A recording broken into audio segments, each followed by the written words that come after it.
92,6 FM, Radio Publik Kota Denpasar. Senang sekali saya beratnya bisa menjumpai Anda di program Creative Weekend untuk edisi 8 Agustus 2020.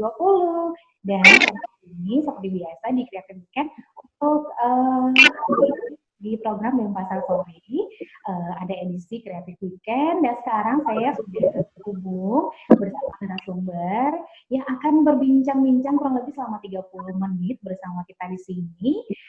Dan sekarang saya sudah terhubung dengan Brigade Suprapta Merandi atau yang biasa dikenal dengan Blidek Soto. Ini selaku dan juga juri layangan. Jadi hari ini kita akan mengangkat tema mengenai kreatif virtual kite competition.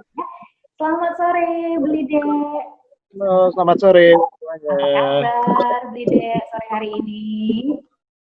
Baik, saya baik. Baik. Gimana kabar? Wow, saya baik dan sehat tentunya. Nah, seperti apa Blidek untuk lomba layangan virtual? Yang kita tahu, karena ini kan awam banget. Oke. Iya.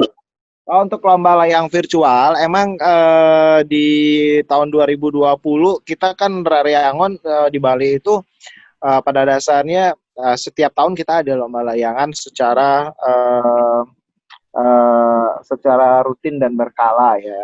Ya cuman karena situasi pandemik ini adalah suatu pertanyaan dan tantangan dari awal Maret 2020 kemarin begitu Presiden Jokowi mengumumkan bahwasanya COVID-19 ini sudah memasuki Indonesia. Saya sudah merancang suatu kegiatan kurang lebih pastinya ini kan kegiatan keramaian itu yang biasanya menjadi suatu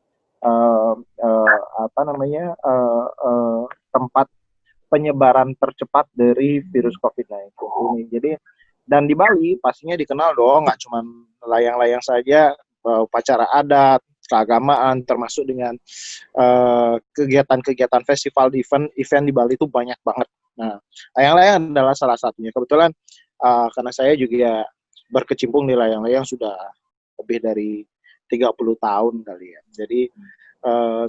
Jadi teman-teman itu pada nanya saya, jadi apa yang harus kita lakukan di era pandemi ini gitu. Kalau layang-layang pastinya bakalan dilarang untuk diterbangkan.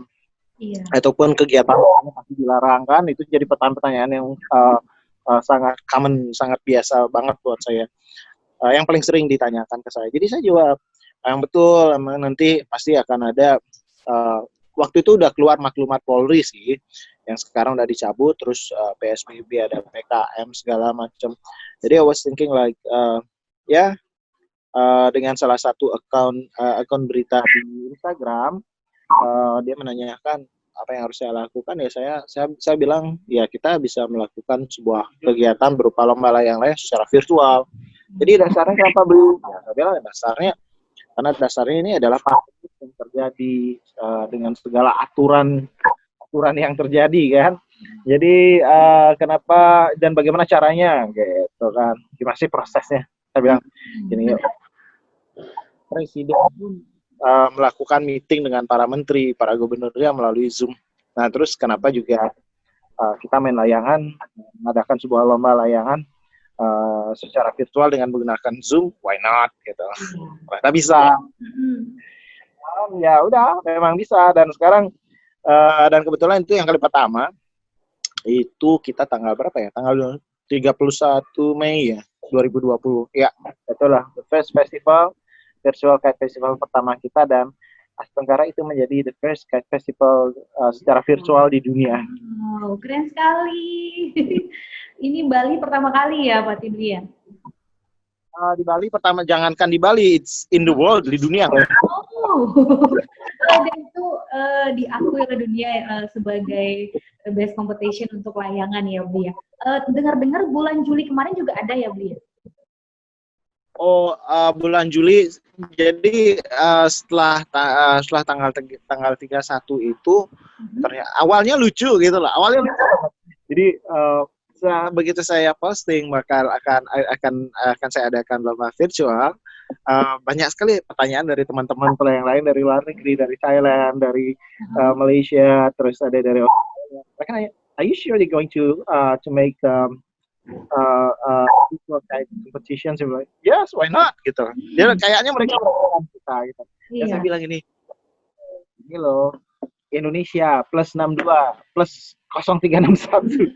Kita nih dengan anak-anak kita dari usia muda sampai itu udah tua-tua renta gitu, udah terbiasa dengan gadget gitu lah ya. Iya. Jadi itu salah satu strength, kekuatan dari kita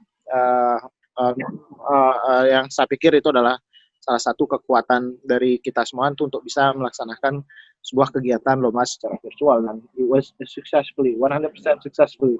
Jadi akhirnya teman-teman pada minta, ayo dong buat lagi. Ya. Iya, itu Dengan harus.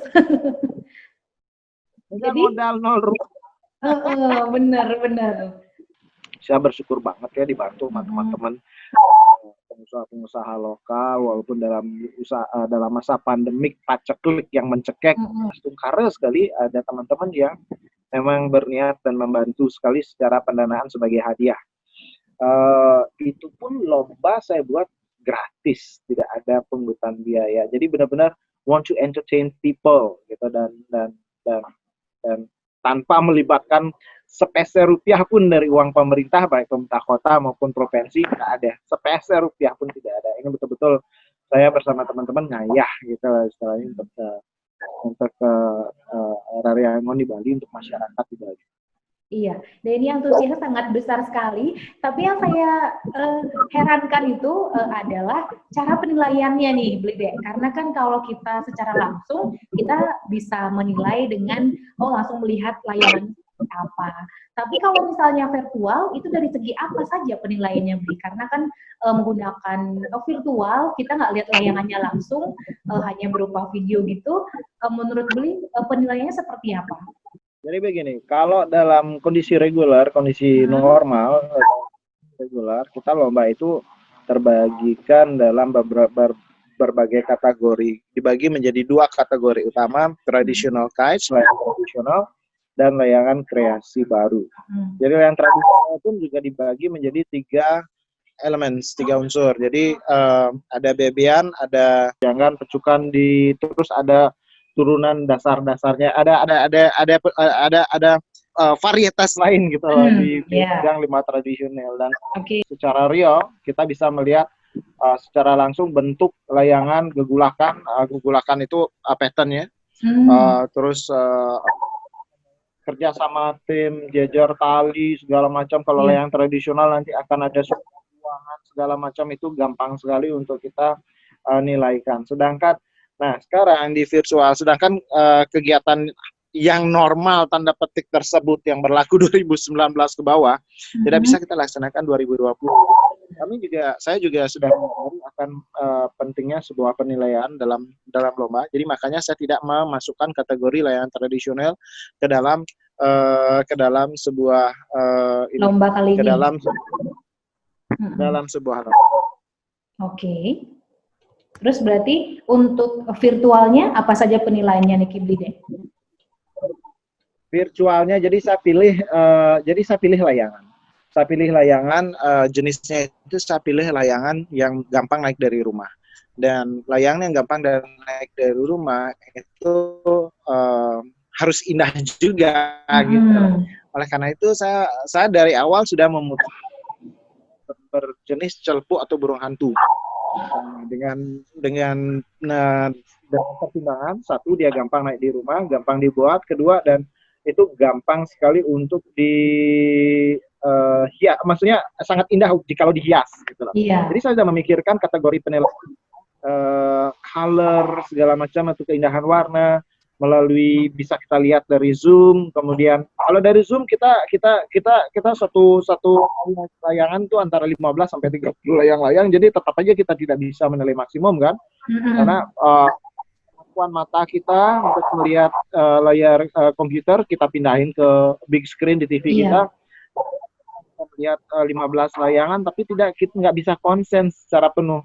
Dengan tantangannya luar biasa sekali, karena setiap peserta itu berada di tempat yang berbeda-beda, bukan di satu daerah yang jadi kekuatan tidak sama. Jadi kita juga pas kita bilang 1, 2, 3 terbang gitu, ada yang langsung nerbangin gitu. nggak bisa maksimum. Jadi saya pikirin dari awal. Mereka harus mengirimkan video sebagai Iya. final Mm-mm. penilaian akhir. Video yang kreatif. Waktu itu saya minta gimana caranya biar kalian mengumpulkan video kreatif setelah lomba ini berlangsung gitu. Jadi mereka bisa take video itu, terutama di saat layang-layang terbang, di saat lomba itu berjalan. Mm-mm. Dan lagi video yang dihasilkan itu videonya keren-keren banget ya. Wow. Jadi saya nggak sengaja juga menggali potensi dari teman-teman anak-anak Arariangon kita di bidang sinematografinya dia. Mungkin ada pesannya Bli untuk Rare Angon yang sekarang di Pulau Bali memang lagi dihiasi dengan berbagai jenis layangan, terutama ada yang celupuk dan juga bebean. Kalau bisa, bagaimana sih pendapat tentang layangan yang diimplementasikan itu? Apakah memang dari dulu sudah ada atau hanya baru tahun yang melayangan itu menginapkan itu istilahnya? Kalau menurut Beli dari selaku ini ya inisiator untuk layangan dan pengrajin layangan juga, Beli, bagaimana menurut Beli? Kalau dari sisi saya sendiri sudah sering sekali untuk menghimbau dan memberikan saran kepada teman-teman untuk melayangan secara aman, aman untuk diri sendiri, aman untuk orang. Jadi begini, setelah adanya pandemik ini, kita kan ada program stay at home dulu itu, jadi kita nggak boleh kemana-mana, nggak boleh melayangan, keluar rumah, jadi kita buat acara menghibur diri melalui layangan rumahan dari lomba virtual. Nah, untuk masalah layangan putus segala macam ini itu, atau misalnya nginepin layangan, jadi itu merupakan trik, advice saya, saran saya, buat teman-teman yang melayangan melalui Instagram saya seringkali sampaikan jangan menginapkan layangan, karena itu kemungkinan layangan jatuh karena kita tidak bakalan tahu kekuatan angin itu apakah dia steady atau akan melemah. Yang kedua, melayangan itu harus pintar juga, antara ukuran layangan dengan ukuran tali harus berimbang. Jadi biar tahu kekuatan talinya apakah sudah sesuai dengan beban yang diterima oleh layangan karena kecepatan angin. Dan ketiga, sering menyarankan untuk tidak membuat layangan yang dinaikkan dari rumah yang terlalu besar atau melebihi dari 3 meter, karena nanti kalau jatuh itu bisa membuat kerusakan di properti orang berupa di rumah, di genteng, ataupun di sanggah atau merajan. Itu udah berkali-kali saya sampaikan ya, namanya nak bengkung, kadang-kadang ya kita udah gitu loh dengan orang banyak jadi susah gitu. Tapi sebagian dan itu kalau ada terjadi faktor kecelakaan, terlilit tali segala macam, saya pikir karena semakin banyaknya ya orang melayangan, jadi faktor risiko akan selalu ada. Dan tapi saya akan yakin itu bukan hal suatu kesengajaan gitu. Terakhir Beli, sebelum kita tutup karena sudah hampir mendekati 30 menit, pesan Beli untuk Rare Angon Bali, untuk anak-anak muda yang mungkin suka melayangan, apa ini Beli? Ini kan memang musimnya layangan, mungkin bisa diberikan pesan untuk Rare Angon Bali. Pesan saya buat teman-teman pendengar RPKD, teman-teman Rare Angon, teman-teman yang main layangan, tetaplah kalian melayangan selama angin berhembus, tetaplah kalian melayangan walaupun belakangan ini layangan dianggap sebagai sesuatu yang tidak berguna. Janganlah sedih, kalian sudah membuktikan bahwasanya dari layang-layang kita ikut membantu pemerintah masyarakat kita dengan ekonomi kreatif yang sudah tercipta selama 3 bulan ini luar biasa. Jadi banggalah jadi layang-layang gitu. Jangan pernah menyerah. Pokoknya salam satu langit, hidup Rare Angon Bali. Wow, salam satu langit. Terima kasih Bluda Soto ini selaku kreator dan juri layangan